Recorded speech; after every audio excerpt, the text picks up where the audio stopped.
خداوند متعال نے ایک مخلوق خلق فرمائی ہے،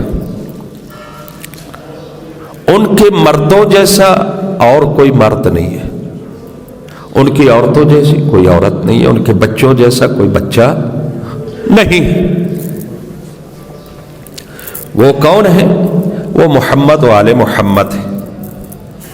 اور پھر اس نے فرمایا یاد رکھو، میں نے یہاں رواج ہے نا سالگرہ منائی جاتی ہے، بہرحال بات چل پڑی تو فضائل آل محمد ہے، سالگرہ منائی جاتی ہے۔ حاجی صاحب بھی مناتے ہوں گے، پہلے تو نہیں مناتے تھے، اب بچے مجبور کرتے ہیں، نواسے کی سالگرہ ہے، پوتے کی سالگرہ ہے، جانا پڑتا ہے، پھر کیا کریں، نہیں تو بائیکاٹ ہو جائے گا۔ تو سالگرہ منائی جاتی ہے، ہر آدمی اپنی شان کے مطابق اپنے پیاروں کی سالگرہ مناتا ہے۔ اگر کوئی بڑا آدمی ہو تو شامیانے لگائے جاتے ہیں، سرخ قالین بچھائے جاتے ہیں، بڑی بڑی لائٹیں لگائی جاتی ہیں، بڑے بڑے کھانے اور کیک پتہ نہیں کتنے پاؤنڈ کا بنایا جاتا ہے، بسم اللہ جی، تاکہ سالگرہ منائی جائے۔ خالق کائنات نے محمد و آل محمد کو کیا عطا فرمایا ہے؟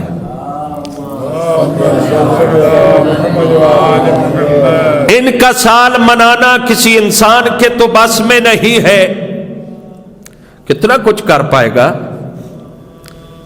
علی کی شان کے مطابق تو نہیں کر پائے گا، حسین کی شان کے مطابق تو انسان تو نہیں کر پائے گا۔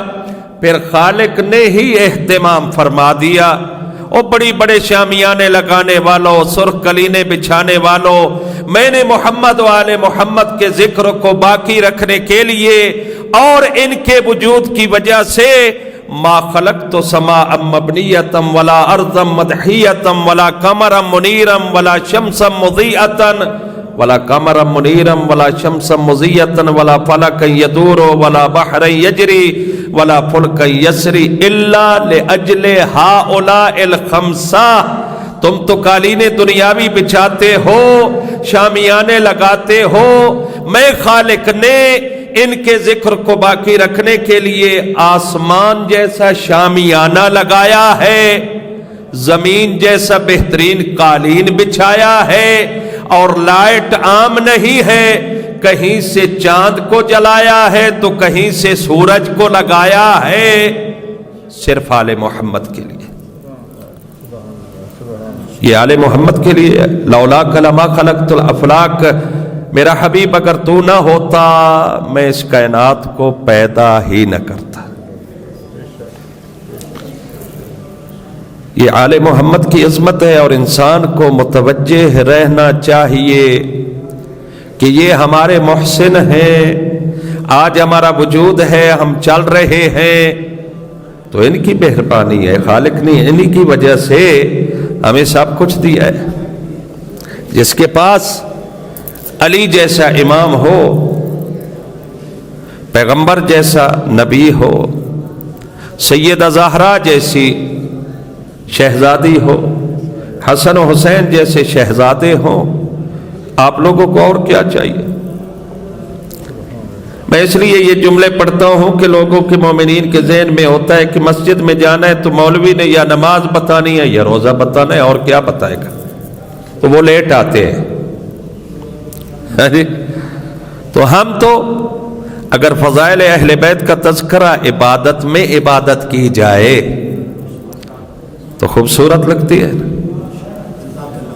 خالق کی کائنات نے ہمیں اپنے دربار میں بلایا، آ جاؤ میرے دربار میں، کیا چاہیے تمہیں؟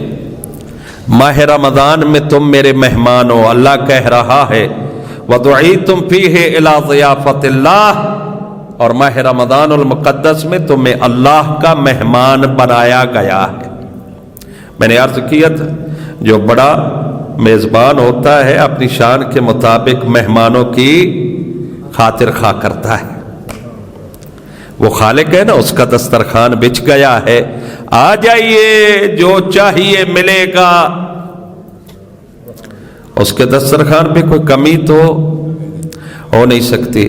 پھر خالق فرماتا ہے مجھے پتہ ہے میرا بندہ ہے نا آتے ہوئے ڈرے گا، میں نے گناہ کیے ہیں، اللہ کی بارگاہ میں کیسے جاؤں، مجھے شرمندگی ہوگی، اللہ مجھے رد کر دے گا، اللہ میری نہیں سنے گا۔ وہ خالق و مالک فرماتے اگر تنہا آتے ہوئے تجھے شرم آتی ہے، ڈر لگتا ہے، تو میں نے تیرے لیے 14 وسیلے بنائے ہیں، ان میں سے کسی ایک کا واسطہ ساتھ لے کے آ جا، ان کا واسطہ دے کر گناہوں کی معافی مانگ، تیرے گناہوں کو معاف کر دوں گا، ان کا واسطہ دے کر میری رحمت مانگتا جا، میں رحمت کے دروازے کھولتا جاؤں گا۔ آنا تو ہے اس کی بارگاہ میں، وہی کہتا ہے نا اِنَّا لِلَّهِ وَإِنَّا إِلَيْهِ رَاجِعُونَ، ہم اللہ کے لیے ہیں اور اسی کی طرف لوٹ کر جانا ہے۔ کہاں تک بھاگیں گے؟ نہیں بھاگ سکتے بھائی، کہاں تک جائیں گے؟ آخر ہم نے اللہ کے پاس جانا ہے۔ ماہ رمضان کا ایک مسئلہ اور آپ کی زحمتوں کو تمام کرنے لگا۔ کوشش کریں ماہ رمضان میں تو ایک طالب علم ہوں، آپ سے بھی ادنا ہوں، آپ صاحب فضیلت ہیں، ایک گزارش ہی کر سکتا ہوں۔ عراق ایک ایسا ملک ہے جو میرا خیال ہے وفات رسول اللہ کے بعد سے جنگوں میں رہا، جنگ پہ جنگ، جنگ پہ جنگ۔ یہاں ہم 21 سال عراق میں رہے، 3-4 جنگیں تو ہم نے بھی دیکھ لی۔ پہلی دیکھی ہم نے صدام کی اور امریکہ کی جنگ ہوئی، ایسی جس نے ملک کو برباد کر دیا۔ پھر ایک شیعہ پارٹی اور امریکہ کی جنگ ہوئی، اس میں نجف و کربلا کو نشانہ بنایا گیا۔ پھر ایک حکومت عراق اور ایک پارٹی کی لڑائی ہوئی، باقاعدہ ٹینک بھی تھے، اسلحہ بھی تھا، میزائل بھی برسائے گئے، اس میں بھی بڑا نقصان ہوا۔ لیکن آپ جائیں، اللہ آپ کو ماہ رمضان میں نجف اشرف کی زیارت نصیب کرے۔ ابھی جو نہیں بول رہا اس کی اپنی قسمت، اللہ آپ کو کربلا لے جائے، ماہ رمضان میں حسین کی زیارت کے لیے جائیں آپ۔ ماہ رمضان اور پھر زیارت حسین، زیارت علی، اس سے بڑھ کر کوئی نعمت نہیں ہو سکتی۔ آپ وہاں جائیں نا، اس ٹائم، یہ جو ٹائم ہے نا، یعنی روزہ افطار ہونے سے آدھا گھنٹہ 15 منٹ پہلے، 20 منٹ پہلے، آپ کو اکثر راستوں پہ دسترخوان بچھے ہوئے نظر آئیں گے۔ اور پھر ایسے نہیں ہے کھجور ہے اور یہ ہے، نا، بہترین کھانے، بہترین فروٹ، ہر قسم کی مٹھائی، اور سب سے بڑی جو ان کی چیز ہے بہترین لسی لگائی جاتی ہے۔ گیلانی صاحب کو بھی لسی پسند ہے، گاڑی لسی ہوتی ہے، ہماری لسی جیسی نہیں ہے۔ ہمارے ملک میں اسلام بڑا ہے، حج بڑا ہے، زکوٰۃ بڑی ہے، خمس بڑا ہے، نمازیں، تراویح، شبینیں، سب کچھ ہے، لیکن 1 کلو خالص دودھ کا نہیں مل سکتا ہے۔ مجھے تو آج اللہ نے کہیں سے دیا ہے، اللہ کرے خالص ہو جی۔ یہ ہے مسلمانی ہماری، یہ ہے اسلام ہمارا۔ آپ جیسے جیسے مسجد و حرم کے قریب، مولا کے حرم کے قریب ہوتے جائیں گے، آپ کو اللہ کی نعمات سامنے نظر آتی جائیں گی۔ حرم کے اندر چلے جائیں، وہاں بھی ہر قسم کا بندوبست ہے۔ جنگ زدہ ملک اتنا کر سکتا ہے، ہم کیوں نہیں کر سکتے؟ اور پھر یہ اللہ آپ کا رکھتا نہیں ہے، اللہ کو کوئی ضرورت نہیں ہے۔ آپ 1 روپیہ دیں گے، اللہ آپ کو 10 روپے کر کے دے گا۔ اس لیے کہتے ہیں من جاء بالحسنۃ فلہ 10 امثالھا، جو ایک نیکی کرے گا میں اس کو 10 گنا اس کا بدلہ عطا کروں گا۔